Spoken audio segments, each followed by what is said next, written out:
দর্শকের দরবারে নতুন ধারাবাহিক দাদামণি, সিরিয়ালের সংসারে নতুন ধারাবাহিক দাদামণি। আর এই মুহূর্তে আমি রয়েছি দাদামণির শুটিং ফ্লোরে। দেখাই যাচ্ছে যে প্রচণ্ড ব্যস্ত দাদামণি এবং তার সঙ্গে দেখতে পাচ্ছি পার্বতী। আমি একটু আসবো প্রতীক অর্থাৎ সোমের কাছে। প্রতীক, দেখতেই পাচ্ছি ব্যস্ততা তুঙ্গে, কারণ দর্শকের দরবারে তোমরা তোমাদের নতুন ধারাবাহিক নিয়ে এসেছো এবং সংসার তো সত্যি বিশাল, তোমার কাঁধে 4-4টে বোন। হ্যাঁ, একদমই তাই, 4-4টে আইবুড়ো বোন এবং বাবা থেকেও না থাকার সমান। আর মা নেই প্রায়, তো সেখানে পিতৃস্নেহ এবং মাতৃস্নেহ দিয়ে 4জনকে বড় করা খুবই টাফ। তো সেখানে সোম দাঁড়িয়ে, মানে তাদের প্রিয় দাদামণি দাঁড়িয়ে তাদেরকে প্রত্যেক মুহূর্তে চেষ্টা করছে সুশিক্ষা দেওয়ার বা জীবনে কিভাবে এগিয়ে যাবে সেটার জন্যে, আর যাতে আরও বড় হতে পারে এবং ভালো যোগ্যতা অর্জন করলে সুপাত্রস্থ যাতে করতে পারি, সেটারই আর কি খুব চিন্তায় থাকি সারাক্ষণ। একদম, মানে তুমি তো পাত্রস্থ করার চিন্তা করছো, কিন্তু তোমার পাশে আমি পার্বতীকে দেখছি, মনে হচ্ছে যে দাদামণিই কোথাও না বিয়ের পিঁড়িতে বসে পড়ে, তাই কি? হ্যাঁ, মানে হয় না যে আমাদের জীবনের একটা প্ল্যানিং থাকে আর ওপরওয়ালার আলাদাই কিছু প্ল্যানিং থাকে। তো দাদামণির জন্য হয়তো ওপরওয়ালা একটু আলাদা কিছু প্ল্যানিং করে রেখেছে যে বোনদের বিয়ের আগে যদি দাদামণিরই কিছু হয়ে যায়, তাই নাকি? তোমার মনের কি ইচ্ছা? আমার মনের কি ইচ্ছা, আমি যা যা ইচ্ছা সব আমি কবর দিয়ে, আমি এখন একটাই ইচ্ছা যাতে আমার বোনগুলো মানুষ হয়ে যায়। কিন্তু ওই ভাগ্যের পরিহাস বা ভাগ্যের ভালো বা খারাপ সেটা জানি না, কিন্তু তার বাইরে তো কখনো বেরোনো যায় না। তো এই ভুবনপুরের মা ভুবনেশ্বরী আছেন, তিনি, তার কাছেই আমি ন্যস্ত, তাকে সবসময় সবটা বলি। এবার মা ভুবনেশ্বরী কি করবেন একমাত্র উনিই জানেন। তার মানে যথেষ্ট মানে প্রতিজ্ঞাব্রত বা বলা যেতে পারে দাদামণির একটা কঠোর তপস্যায় রয়েছে যে নিজের দায়িত্ব একবারে অনড়, এবং সেই দায়িত্ব থেকে জানি না পার্বতী কতটা টলাতে পারবে সেটা এখন। একদম টলানোর ইচ্ছে নেই দায়িত্ব থেকে। পার্বতী ভীষণভাবে প্রাউড যে সোম এই দায়িত্বটা এত মন দিয়ে পালন করে, বা ইয়েতে পার্বতীর কোনো ইচ্ছাই নেই টলানো, বরং পার্বতী সাহায্য করবে এই দায়িত্ব পালন করতে।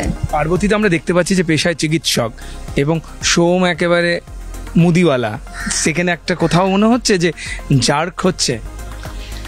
হ্যাঁ, মানে সেটা আমাদের যে সোসাইটির নর্মসগুলো রয়েছে সেই অনুযায়ী হয়তো, এবং সোমের মনেও সেটা রয়েছে যে হয়তো আমাদের মধ্যে একটা অনেকটা গ্যাপ রয়েছে, কিন্তু আলটিমেটলি দিনের শেষে গিয়ে ওই এক ওপরওয়ালার লিখন, আর একটা হচ্ছে যে একটা মানুষের প্রতি ভালোবাসা, বন্ধুত্ব, ভরসার জায়গা যখন তৈরি হয় তখন আই গেস আর কিছু ম্যাটার করে না। মানে একদম তাই, একদম মানে ভোলা মহেশ্বরের মতো, বুঝতে পারছো তো? পার্বতী পুরোটাই মানুষ সোমের কাছে নিজেকে সঁপে দিতে চাইছে।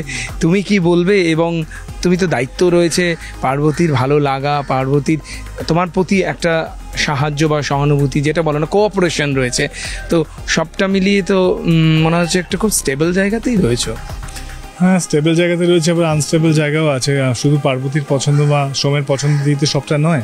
পার্বতীর একটা পরিবার আছে এবং তারা খুব ইনফ্লুয়েন্সিয়াল পরিবার, যাকে বলা হয় দুর্দণ্ড প্রতাপ, প্রভাবশালী।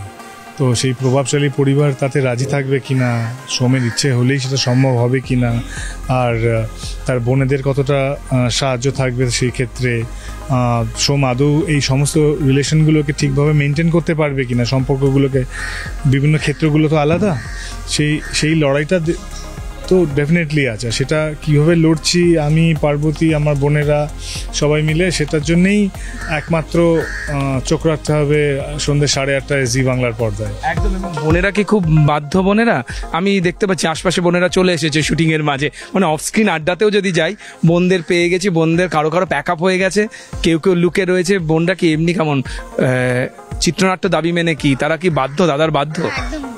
চিত্রনাট্যের দাবি মানে সবসময় ক্যারেক্টারেই থাকে, একদম সারাক্ষণ যেটা দেখানো হচ্ছে, আমরা প্রমোতে যা দেখেছি ওরা এক্স্যাক্টলি তাই। হ্যাঁ, খুবই বাধ্য। আর বকাঝকা করলে কখনো দাদার মুখের উপর কখনোই তারা কথা বলে না, তারা এতটাই শ্রদ্ধা করে এবং তার দাদা এতটাই স্নেহ করে তাদেরকে কোনো কথা ফেলতেও পারে না কখনো। তাই কখনো মিথ্যে বা খুব অযাচিত আবদারগুলোকেও মেটানোর জন্য দাদামণি ঝাঁপিয়ে পড়ে আরও বেশি খাটতে, আরও সেইগুলোকে বাস্তবায়িত করার জন্য আরও চেষ্টা করতে থাকে, প্রত্যেক মুহূর্তে চেষ্টা করে যাতে ওরা ঠিক থাকে। বাকিটা বোনেরাই বলতে পারবে যে কতটা ওদের পাশে আছি, কতটা করতে পারছি, বা ওরা আদৌ স্যাটিসফাইড কিনা, বা নিজের জায়গা নিজের যে ক্যারিয়ারে ঠিকঠাক আছে কিনা। একদম একটু বোনেদের কাছে চলে যাই। দাদামণি যেগুলো বলছে কতটা সত্যি, কতটা দাদামণির বাধ্য? আমরা তো বাধ্যই, আমরা এখনো মানে খুব একটা অবাধ্য নই। আমি তো খুব রেসপন্সিবল, দায়িত্বশীল বাড়ির সেজ বোন, যার ঘাড়ে প্রচুর দায়িত্ব, মানে সংসারের সমস্ত সামলানো, হিসেবপত্র করে সংসারটা করা, বোনেদের যত্ন করা, দাদামণির যত্ন করা, সবটাই আমাকে দেখতে হয়। আমি খাওয়া দাওয়া করতে ভালোবাসি, রিয়েলে ভালোবাসি, কিন্তু অফ স্ক্রিনে মানে একটু কম ভালোবাসি, অন স্ক্রিনে একটু বেশি ভালোবাসি। হ্যাঁ মানে কাইন্ড অফ, মানে হ্যাঁ খেতে পারবো, সব খাবার আমি নিয়ে নিই, তারপরে খাই একটু, মানে এটা এরাও বুঝে গেছে, খাই একটু তারপরে হ্যাঁ এটা রিয়েলে। আর রিলে তো আমি ভীষণ ভালো খাই, দাদামণিকে ভীষণ ভালোবাসি, ঝামেলা করতে রিলেও ভালোবাসি, রিয়েলেও ভালোবাসি, সেটা পরে বুঝতে পারবে যে আমার সাথে পার্সোনালি মিশবে।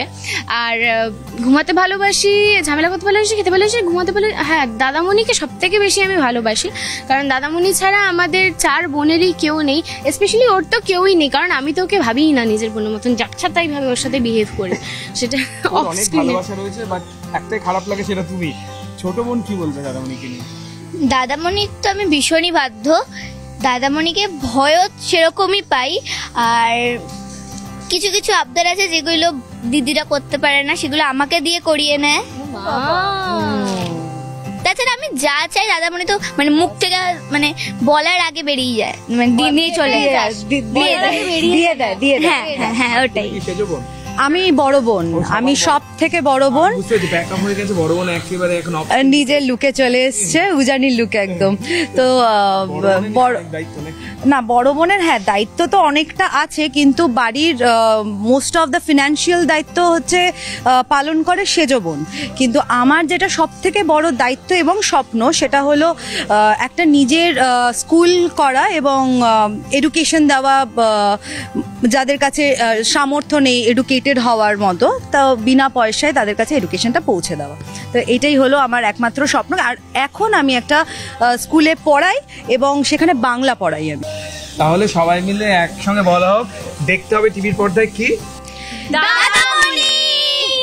একদম দাদামণি। বোনেরা বলে দিচ্ছি, একটু শেষ করছি দুজনের কাছে এসে, যে শুটিং জোর কদমে চলছে, দর্শকের দরবারে চলে এসেছে প্রতীক এবং অনুষ্কা।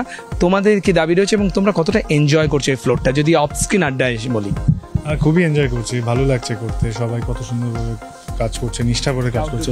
আজকে আউটডোর হচ্ছে এখানে, সমস্ত লাইটের ব্যবস্থা চলছে। তোমাদের সাথে কথা হয়ে গেলে, আড্ডা হয়ে গেলে আমরা চলে যাব এখন শর্ট দিতে। তো সত্যি খুব মজা হচ্ছে, আমার বোনরা ভীষণ ভালো, ওরা খুব ডেডিকেটেডলি কাজ করছে, ও খুব ডেডিকেটেডলি কাজ করছে, এবং অন্যান্য যারা কলাকুশলী আছে, আমাদের যারা কালিগস আছে, যারা সিনিয়র যারা আছেন, তারাও খুব যথেষ্ট মন দিয়ে, যথেষ্ট প্রাণ দিয়ে তারা কাজটা করছেন, যাতে আপনাদেরকে আমরা বিনোদিত করতে পারি। এবার বাকিটা দেখা যাক, আপনারা কতটা ভালো কতটা খারাপ সেটা আপনারাই একমাত্র বলবেন। আর তার জন্য কোথায় চোখ রাখতে হবে? শুধুমাত্র জি বাংলার পর্দায় 7ই জুলাই থেকে রাত 8:30টায়। আর জীবন মানে জি বাংলা। একদম। এবং তোমাদের এই সিরিয়ালের সংসারে, দাদামণির সংসারে জীবন এভাবেই চলুক। আমরা জানি উত্থান পতন তো থাকবে, আপস অ্যান্ড ডাউনস থাকবে, তবে কী কী চমক থাকবে তার জন্য তো দর্শকরা অবশ্যই চোখ রাখবে দাদামণিতে। অর্থাৎ বোঝাই যাচ্ছে যে দর্শকের দরবারে নতুন কিন্তু অনেক চমক নিয়ে হাজির নতুন ধারাবাহিক দাদামণি। ক্যামেরায় অসিত দাসের সঙ্গে মানস বসাক, নিউজ 18 বাংলা।